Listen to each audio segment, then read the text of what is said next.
892 বঙ্গাব্দে 23শে ফাল্গুন শনিবার এই পূর্ণিমায় শ্রীকৃষ্ণের দোলযাত্রার দিন সন্ধ্যাবেলায় উদিত হয়। পূর্ণচন্দ্র হঠাৎ রাহু কবলিত হয়। সব জনসাধারণ তা দেখে হরিবোল হরিবোল ধ্বনিতে আকাশ বাতাস ভরিয়ে তুলল। ঠিক সেই সময় সতী মাতার কোলে ছোট্ট চৈতন্যদেব আবির্ভূত হলেন। হরি বল হরি বল হরি বল। তো এইভাবে আমরা জানছি তার পিতা মাতারা কেমন ছিলেন। অর্থাৎ এখান থেকে আমাদের শিক্ষা, আমার যেটুকু শিক্ষা, তো ঘটনা হচ্ছে আমরা যাতে পরবর্তী প্রজন্ম, আমরা তো ভক্তি জীবন ছোটবেলা থেকে ওইভাবে করতে পারিনি, গঙ্গা তটে গিয়ে থাকতেও পারিনি, বা সাধুর কাছে এসে তার সান্নিধ্যে থাকতে পারিনি, কিন্তু আমরা এখান থেকে এগুলা ইস্কনের আমরা যে যারা রয়েছেন কর্তৃপক্ষ, তাদের নির্দেশে আমরা ভক্তি জীবনটা এমন করব যাতে পরবর্তী আমাদের যে সমস্ত যে প্রজন্ম আসবে তারা যেন এইভাবে করলে প্রকৃত লাভবান হতে পারে। এর জন্য আমাদের সবচেয়ে বড় গুরুত্বপূর্ণ সংস্কার দেওয়া হয়েছে গর্ভধান সংস্কার। কোনো মাতা গর্ভবতী হলে তার কাছে আমাদের উচিত ভগবত গীতা পৌঁছে দেওয়া, ভগবত গীতা পড়ছে কিনা তাকে কথা বলা, এটা আমাদের খুব দরকার। তাহলে কি হবে, আমরা এই নিমাইয়ের মতো আমরা এরকম সুন্দর ছেলে সন্তান আমাদের এই সংসারে আমরা পাবো, যারা জগৎকে কল্যাণ, জগতের কল্যাণে তারা কাজে লাগবে। কিন্তু এখন আপনারা দেখছেন যে সমস্ত ব্যারিস্টার, ইঞ্জিনিয়ার, ডাক্তার তারা পড়ছে, পড়াশোনা করছে, অনেক ভালো মেধাসম্পন্ন হচ্ছে, কিন্তু এখানে থাকছে না, আমেরিকায় চলে যাচ্ছে, আর বাবা মাকে ভুলে যাচ্ছে, আর বাবা মা এখানে কষ্ট পাচ্ছে, কেউ বৃদ্ধাশ্রমে অথবা কেউ কীভাবে। কিন্তু আমাদের এই যে সংস্কৃতি, এই চৈতন্য সংস্কৃতি যে আমরা যেটা পেয়েছি, আমাদের কি কথা না, পরবর্তী প্রজন্মকে আমাদের চেষ্টা করা। তো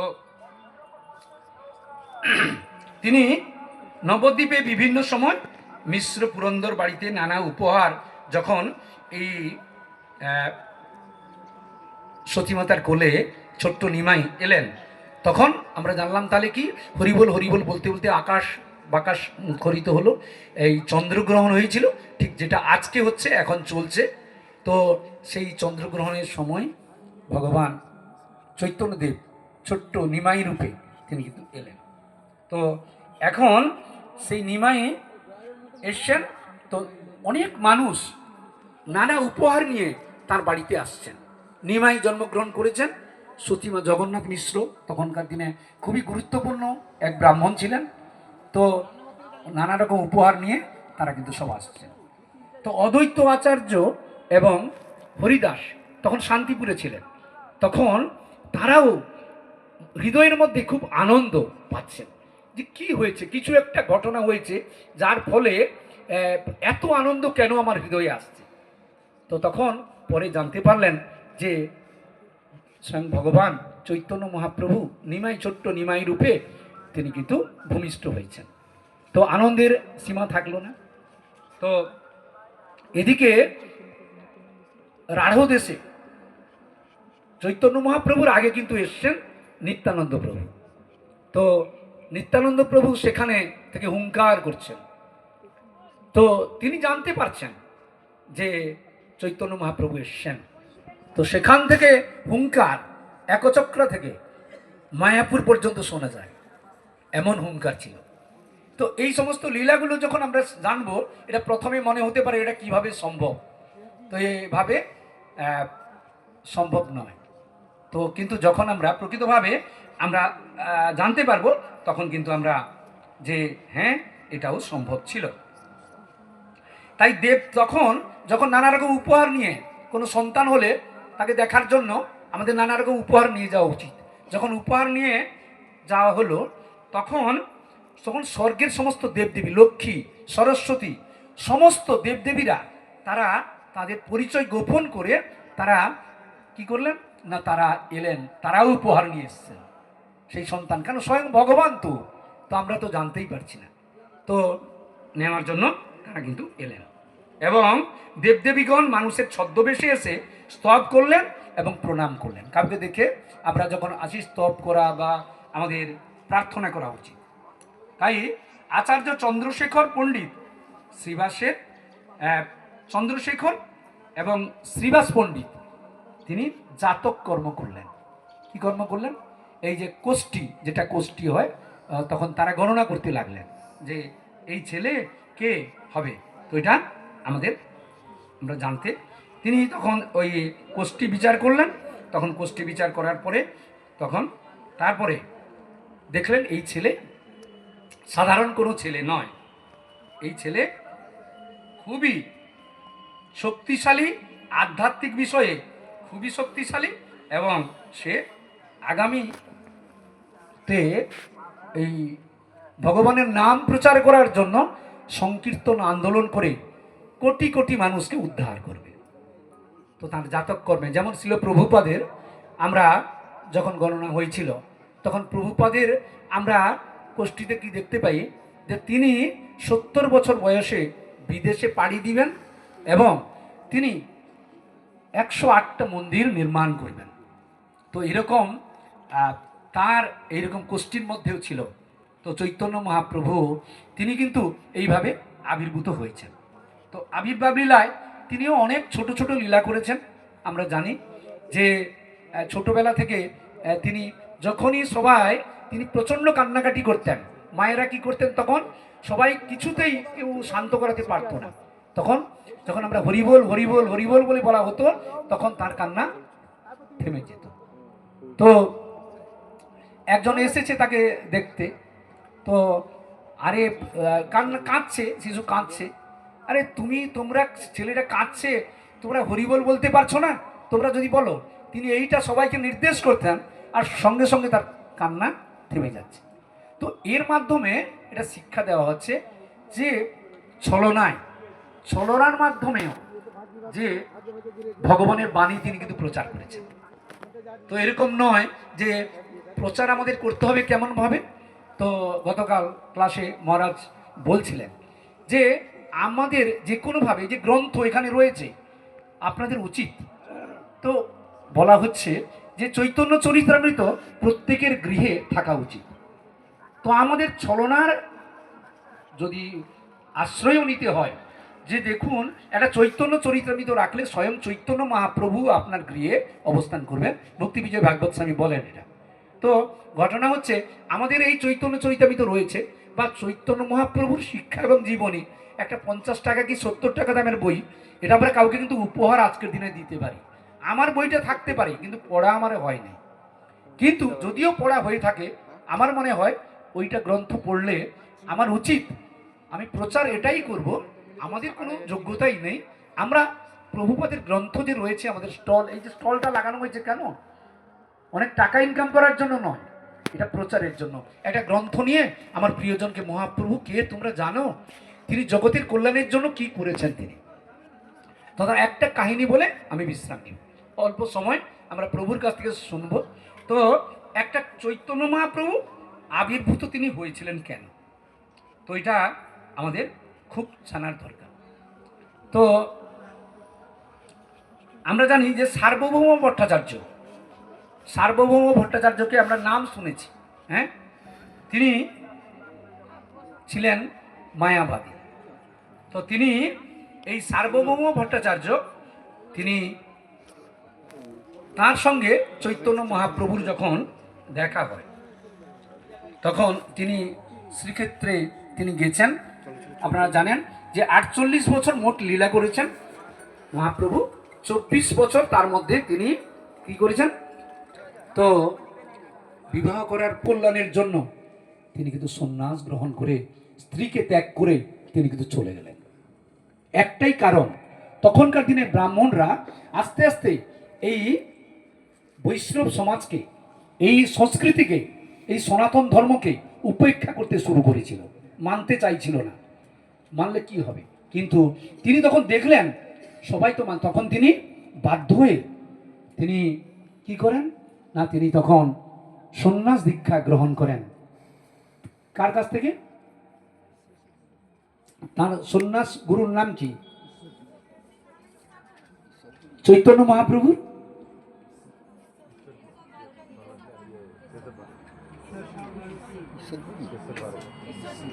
ঈশ্বরপুরী। হ্যাঁ, ঈশ্বরপুরী কাসর ওই কেশব কাশ্মীরীকে তিনি তর্কে পরাজিত করেছিলেন। এটা অনেক কাহিনী, এটা প্রভু অপূর্বভাবে বলেছিলেন, চৈতন্য চরিতামৃত থেকে আমরা শুনবো যে তিনি যে কত দক্ষ ছিলেন। তিনি তখনকার দিনের পণ্ডিত, সবচেয়ে বড় পণ্ডিত কে না কেশব কাশ্মীর, তাকে তিনি কিন্তু পরাজিত করেছিলেন। এবং সেই কেশব কাশ্মীরির যে গুরু মানে তার আরাধ্য ছিলেন সরস্বতী স্বয়ং। সরস্বতী রাত্রে স্বপ্ন দিয়েছিলেন এবং যে তুমি যাকে তুমি পরাজিত করবে বলে মনে করছো তিনি হচ্ছেন আমার প্রভু। তখন তিনি তার কাছে পরের দিন গিয়ে সরস্বতী দেবীর নির্দেশ মতো তার কাছে তিনি কিন্তু গেছিলেন। সেটা আমরা সে কাহিনী আলাদা আছে।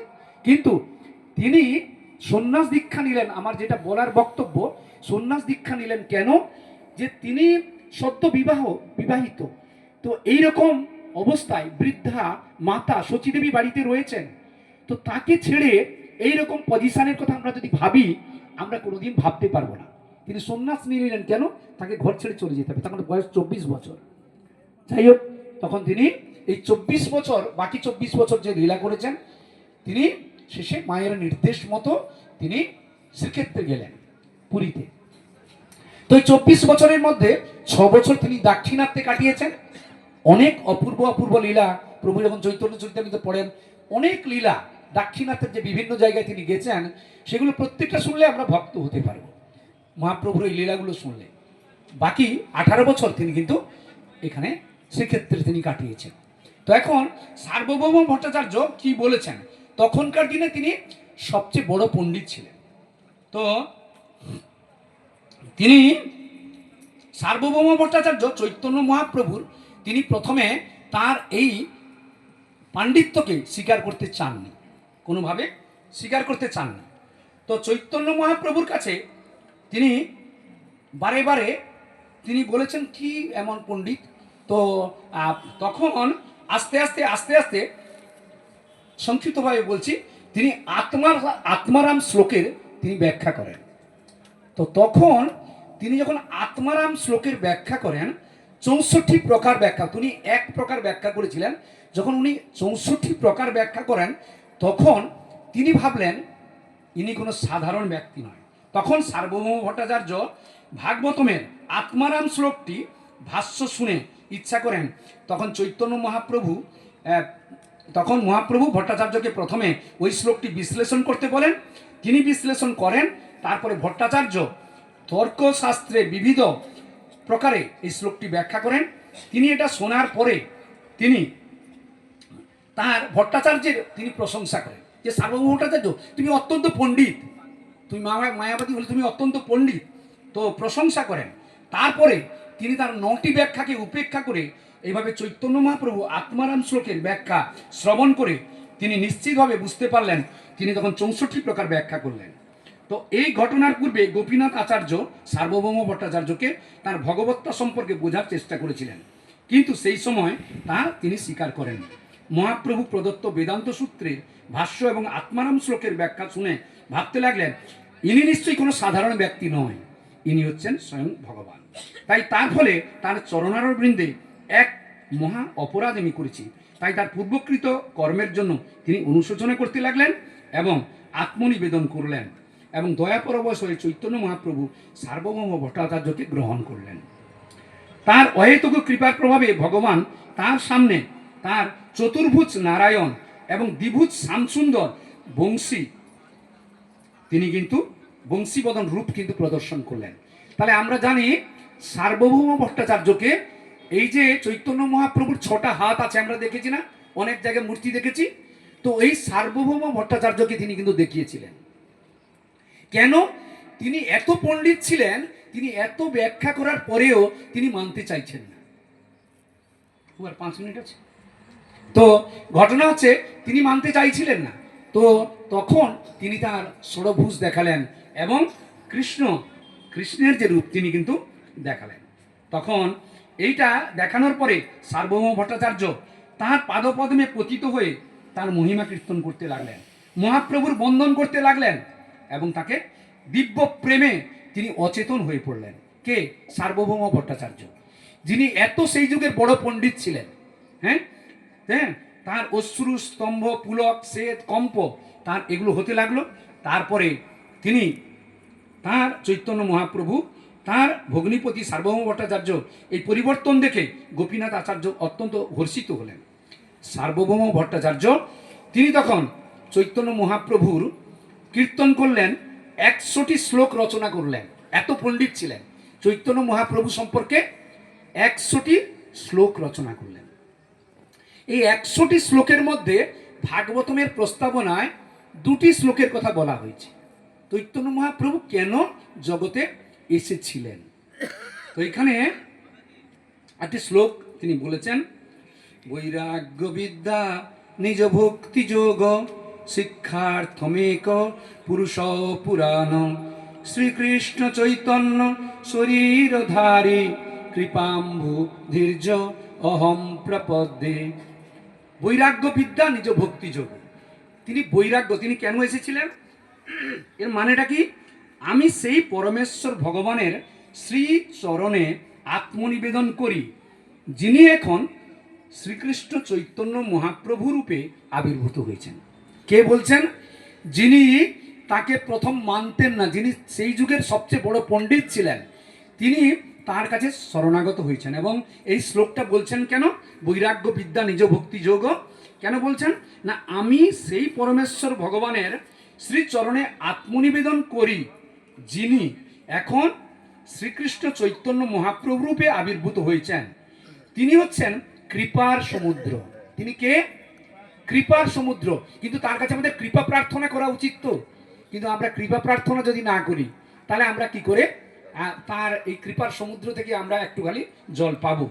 তিনি হচ্ছেন কৃপার সমুদ্র এবং তিনি বৈরাগ্য বিদ্যা এবং নিজ ভক্তিযোগ শিক্ষা দেওয়ার জন্য অবতরণ করেছেন। কি জন্য এসছেন, বৈরাগ্য বিদ্যা আর কি নিজ ভক্তিযোগ। তাহলে বৈরাগ্য বিদ্যা তিনি দেওয়ার জন্য এবং ভক্তিযোগ তিনি দেওয়ার জন্য তিনি অবতরণ করেছেন। তাই কালের প্রভাবে 2 নম্বরে বলছেন যে নিজ ভক্তিযোগকে বিনষ্ট প্রায় দেখে কৃষ্ণ চৈতন্য নামক পরম পুরুষ পুনরায় প্রচার করার জন্য আবির্ভূত হয়েছেন। তার পাদপদ্মে আমার চিত্তবৃত্তি গভীরভাবে মগ্ন হোক। কেন, কৃষ্ণ চৈতন্য কখন তার নাম হলো, যখন তিনি সন্ন্যাস দীক্ষা গ্রহণ করলেন। সন্ন্যাস দীক্ষা গ্রহণ করার পরে, কেন, তখনকার দিনে জানেন ব্রাহ্মণরা তাকে মানছিল না। আমরা জানি এর আগে চাঁদ কাজী তার মৃদঙ্গ ভেঙে দিয়েছিল, তিনি মিছিল করেছিলেন, অনেক কাহিনী আমরা জানবো। তো তারপরে তিনি জানলেন যে এই যে ব্রাহ্মণরা তো অপসম্প্রদায় ভর্তি হয়ে গেছে, তারা মানতে চাইছে না। তখন তিনি বললেন একটাই রাস্তা, তখন সদ্য বিবাহ হয়েছে, একটাই রাস্তা, আমাকে সন্ন্যাস গ্রহণ করতে হবে। তখন সন্ন্যাসীকে খুব গুরুত্ব দেওয়া হতো, সন্ন্যাসী যদি কোনো কথা বলে সেটাই। তখন তিনি দিলেন জগতের কল্যাণের জন্য, তিনি তখন তার সেই চাঁচর কেস আমরা জানি, এই যে মধু নাপিতের কাহিনী, যখন ওনাকে যখন ওই কোনো কারণে তার মস্তক মুন্ডন করা হচ্ছে, তখন সেই দৃশ্যটা চৈতন্য চরিতামৃতে আমরা যখন শ্রবণ করব সাধুগুরুর কাছ থেকে, তখন আপনার প্রত্যেকের চোখে জল আসবে যে তার এত চুল সুন্দর ছিল, এত যুবক ছিলেন, তিনি সেই স্ত্রী তার সচিমাতাকে, তার সমস্ত পরিকরকে ছেড়ে তাকে কিন্তু চলে যেতে হবে সন্ন্যাস গ্রহণের জন্য। তাহলে তিনি এইরকম ব্রত নিলেন কেন না, তিনি জানেন এখানে কেউ তাহলে ভগবানের কথা কেউ ঠিক করে মানবে না, ভগবানকে মানবে না। তিনি যে স্বয়ং ভগবান, তিনি ভক্তরূপে এসছেন, সেটা কিন্তু মানবে না। তারপরে তিনি এই রূপে আবির্ভূত হলেন। তখন তাকে দেখিয়েছেন, 2টো জিনিস বলা হলো, ষড়ভুজ দেখিয়েছেন এবং ভগবান কৃষ্ণ তার নিজের রূপটাও দেখে, তিনি যে সাধারণ নয় সেটা সার্বভৌম ভট্টাচার্যকে দেখিয়েছেন। দেখার ফলে কি হলো, তার চেতনা পরিবর্তন হয়ে গেল। যে তখন তিনি 100টি শ্লোক রচনা করেছিলেন, তার মধ্যে 2টি গুরুত্বপূর্ণ শ্লোক, যে তিনি বৈরাগ্য বিদ্যা এবং ভক্তিযোগকে শিক্ষা দেওয়ার জন্য তিনি কিন্তু আবির্ভূত হয়েছিলেন। তাহলে আমরা সেই এখন আমরা আছি কলিযুগে, আমাদের আরাধ্য ভগবানকে চৈতন্য মহাপ্রভু। তো সেই চৈতন্য মহাপ্রভু আমরা এখানে যারা আছি, আমি জানি না আমরা সবাই সিধাম মায়াপুরে গেছি কিনা। তার কৃপা লাভ করার জন্য আমাদের বিভিন্ন সময় অনেক অনুষ্ঠান হয়, আমাদের যাওয়া উচিত। আমরা জানি যে নিম গাছের গোড়ায় নিমাই আবির্ভূত হয়েছিলেন। আমরা যখন জানব ভক্তি বিনোদ ঠাকুরের কথা, যে তার গুরুদেব জগন্নাথ দাস বাবাজির কথা মতো, আমি অভয়চরণ সিরিয়ালে কালকে দেখছিলাম যে তখনকার দিনে তিনি বসে সেই গাছের সেইখানে তিনি জপ করছেন, আর এই সমস্ত তখনকার দিনে ব্রাহ্মণরা এসে তাকে কি বলছেন, তুমি এখানে কেন বসেছো? এটা চৈতন্য মহাপ্রভুর জন্মস্থান নয়, ওপারে নবদ্বীপে হচ্ছে চৈতন্য মহাপ্রভুর জন্মস্থান। তখন ভক্তি বিনোদ ঠাকুর তখন ম্যাজিস্ট্রেট ছিলেন, এবং তিনি কিছুদিন আগে তার ম্যাজিস্ট্রেট পদে ইস্তফা দিয়ে তিনি চলে এসেছেন। কেন ইস্তফা দিচ্ছেন? ব্রিটিশরা জিজ্ঞেস করছে, না আমার একটি মহান কার্য আছে। না আপনি আবার অন্য একটা জায়গায় চাকরি করবেন? হ্যাঁ, এর চাকরির থেকে অনেক বড় চাকরি, এই চাকরির থেকে অনেক বড় চাকরি। তো আমরা যে কর্মে আছি সেইটাকে আমরা ছাড়তে পারি না। কিন্তু আমাদের শিক্ষা দিচ্ছেন ভক্তি বিনোদ ঠাকুর, সঙ্গে ম্যাজিস্ট্রেট ছিলেন, তিনি তার কর্ম ছেড়ে দিয়ে তিনি কি করলেন না, তিনি এলেন যে বড় চাকরি করার জন্য। সেই চাকরিটা কি না, এই মহাপ্রভুর মন্দির নির্মাণ করা। আমরা যে যোগপীঠ দেখি, আমরা নিম গাছের গোড়ায় যাই, চৈতন্য মহাপ্রভুর জন্মস্থান আবিষ্কৃত হয়েছিল জগন্নাথ দাস বাবাজির কৃপায়। তিনি তখন তাকে নিয়ে এসেছিলেন, তার বয়স ছিল 140 বছর, এবং ঝুড়ি করে মাথায় নিয়ে এসেছিলেন, এবং সেই জন্মস্থানটা দেখতে পেয়ে তিনি উদণ্ড নৃত্য, সেই ঝুড়ি থেকে লাফিয়ে পড়ে উদণ্ড নৃত্য কীর্তন করেছিলেন, এবং সেইটা চিহ্নিত হয়েছিল, সেইটা হচ্ছে মহাপ্রভুর জন্মস্থান। তাহলে সেই জন্মস্থানে আমরা যাব, এবং সেই জন্মস্থানে আমরা তার কৃপা ভিক্ষা করব, এবং আগে আমরা জানবো, আমরা শাস্ত্র থেকে জানবো যে কিভাবে চৈতন্য মহাপ্রভু কে। তো আমরা জানি তিনি ভগবান, কিন্তু তিনি ভগবান কি আমাদের শিক্ষা দিয়েছেন, চৈতন্য মহাপ্রভুর তিনি কি মূল শিক্ষা আমাদের দিয়েছেন। আমাদের অনেক কষ্ট করার দরকার নেই, আমাদের অনেক যোগ অনুশীলন করার দরকার নেই, তিনি অনেক সহজ পন্থা দিয়েছেন। তো সেটা হচ্ছে কি না, সংকীর্তন যজ্ঞ। কলিযুগে এই সংকীর্তন যজ্ঞ যদি আমরা যুক্ত হই, তাহলে আমরা অবশ্যই কৃপা লাভ করতে পারবো। তাই সংকীর্তন যজ্ঞ আমাদের যুক্ত হওয়া উচিত। অর্থাৎ আমরা যখন আমরা করি, তখন ভগবানের নাম দিয়েছেন, হরে কৃষ্ণ কৃষ্ণ কৃষ্ণ হরে হরে, হরে রাম রাম রাম হরে হরে।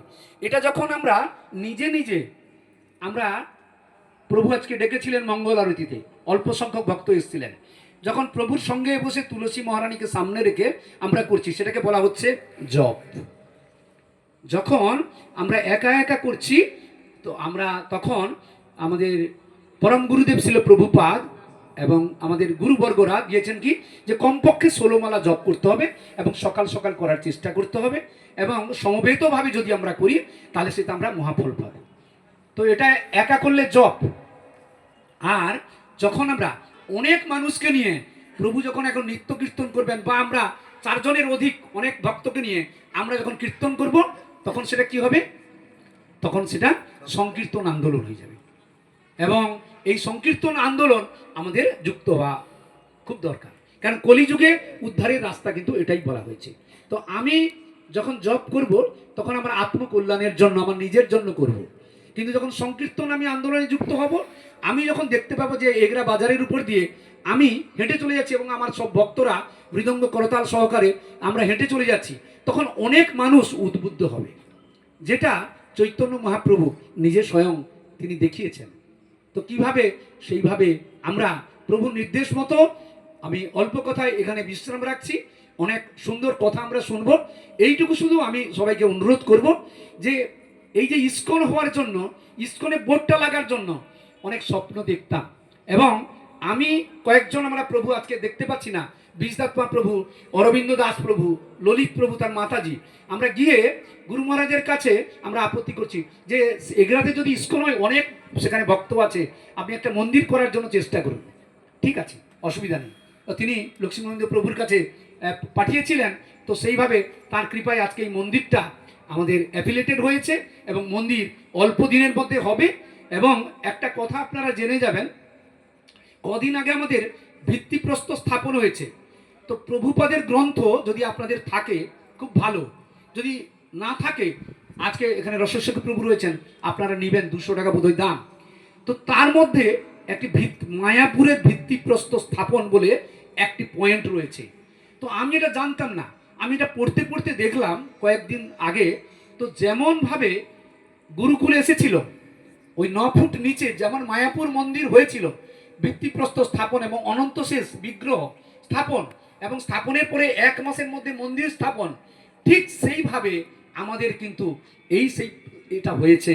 এইটা 2 গুরু মহারাজের কৃপায় আমরা কিন্তু এত বড় জিনিসকে পেয়েছি। তো আপনারা এটাকে হেলায় নষ্ট করবেন না। আমরা জানেন, যখন শ্রীমৎ ভক্তিচারু স্বামী গুরু মহারাজ তিনি যখন অপ্রকট হলেন, তখন আমাদের পিতা হিসাবে শ্রীমৎ জয়পতাকা স্বামী গুরু মহারাজ তিনি ভিডিওতে, নাড়ুগোপাল প্রভু ছিলেন, তিনি অভয় দিলেন, কোনো অসুবিধা নেই, মহারাজের সমস্ত অসমাপ্ত কাজ আমরা সমাপ্ত করব। এবং তিনি এইটা দিয়েছিলেন বলেই আজকে তার সমস্ত বরিষ্ঠ শিষ্যরা এসে এখানে থেকে সেই মন্দির করার জন্য তারা উঠে পড়ে তারা কিন্তু লাগছেন। তো আপনারা আসুন, সবাই মিলে হাতে হাত দিয়ে আমরা সেই সংকীর্তন আন্দোলনের মাধ্যম দিয়ে আমরা নূতন ভব্য মন্দির মহাপ্রভুর গড়ে তুলি এবং অনেক মানুষের জগতের কল্যাণের জন্য আমরা ব্রতী হই। হরে কৃষ্ণ কৃষ্ণ কৃষ্ণ হরে হরে, হরে রাম রাম রাম হরে হরে। জগদীশ চৈতন্য প্রভু কি জয়। তো এখন আমরা ভজন, কথা, নৃত্য রেডি। নৃত্য যে করবে ও রেডি আছে।